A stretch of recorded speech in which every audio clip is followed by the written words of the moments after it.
Bonjour maître. Oui, bonsoir papa. Tolandi awa na kati ya atelier na yo. Tolingi toyeba maître André Lufwa oyo asili kotika biso. Tolingi oloba mwa moke mpo na ye po babike koyebaka aza nani mpo na yo.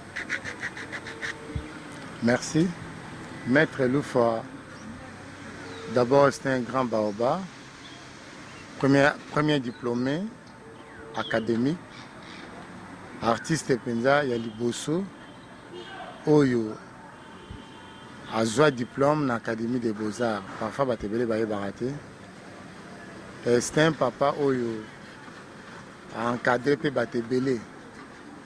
So lelo bato bazomona batteur de tam-tam ya Fikine. C'est Maître Lufwa. Yango ozomona ke toza na mawa mingi pe toza na esengo toyebi ke maître akei mais baœuvre na ye etikali puisque l'artiste ne meurt jamais. L'artiste peut mourir mais ses œuvres etikali. C'est pour cela que souhaiter mes condoléances à la famille et ceux le longa naza lelo ogi grâce ya papa wana na bande kokende koyekola kotia papier na basocle kokataka basocle ya mike epai ya papa wana ere aza na Kasavubu na bande kokende aza mwana moke na bande osepela mingi na mosala bande kosala elelo son âme repose en paix na oyo nyonso ya sali so botali a réalisé babiloko ebele baœuvre ebele a travaillé ba Vierge Marie en bronze en plâtre asala ba tête coloniale ba biste ya basi donc a travaillé trop nayebi te à part ye eza na baartiste batravaille ebele bamettre liolo bakenda batravaille ebele. Et te souhaiter paix mes condoléances la famille à Maître Roger Botembe que son âme repose un peu pas où tu kufa na si corne de l'eau isa déjà na miséricorde.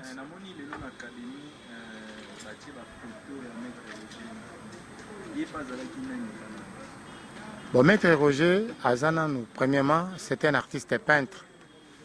Et les loso bomoni peinture est comme un peu vaste. Grâce à Batouana, basala que ba tableau na biso et comme appelle côté kama na ba niveau moko minene. D'abord Aza premier artiste a azwa médaille d'or na Bruxelles. Donc azabina mutu munene yango zomona ke biso nyonso toza ba idole na bango toza na sima tolanda bango bela olobeza te comme que toza na deuil les émissions esengo te eza émission oyo tozolakisa bato que nous sommes en deuil. Merci et bonne soirée.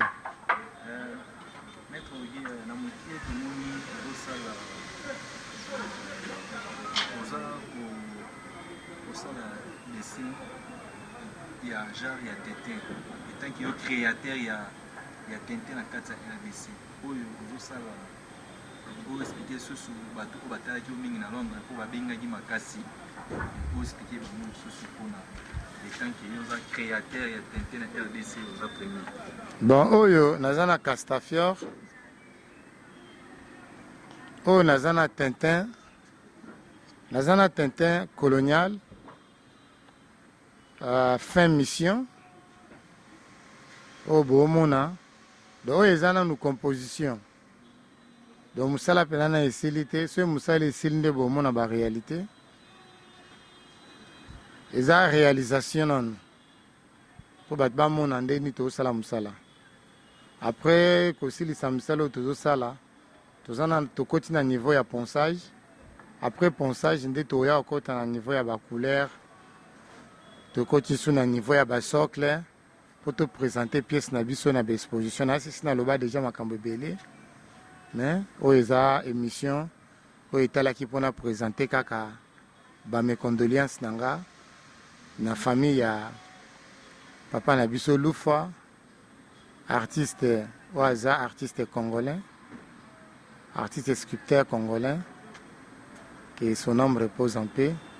Te bomoni to présenter ba batteur de tam-tam pour aza penza ce bomonaka batteur de tam-tam c'est maître Lufwa. Yango to présenter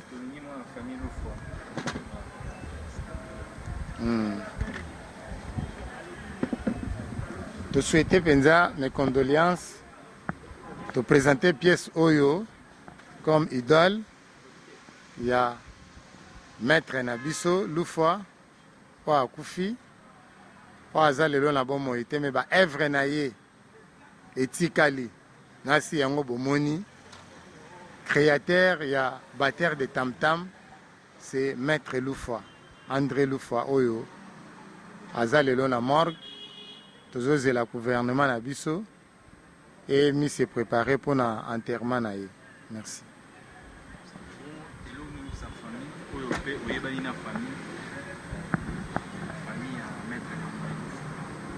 Bon, on a souhaité kaka mes condoléances na Bernard Lufwa, na Diaso Lufwa, presque na famille nyonso. Tu souhaité kaka mes condoléances. Tosenga courage kimi ezala makambo eleka na ndenga malamu mabe moko ezala te nzambe ye moko apesaki ye na temps ya mokili nzambe ye moko mpe moto azwi puisque c'est pas facile pour atteindre 97 ans d'âge na se na moi. C'est pas la magie mais c'est la vie. C'est-à-dire, notre maître à Vivaki, il a travaillé, a voyagé dans Bamboke Belé, le monde entier presque est billet. C'est le Baolobela, art congolaise, Baoloba Komba Lufwa Nakati. Merci. Merci maître.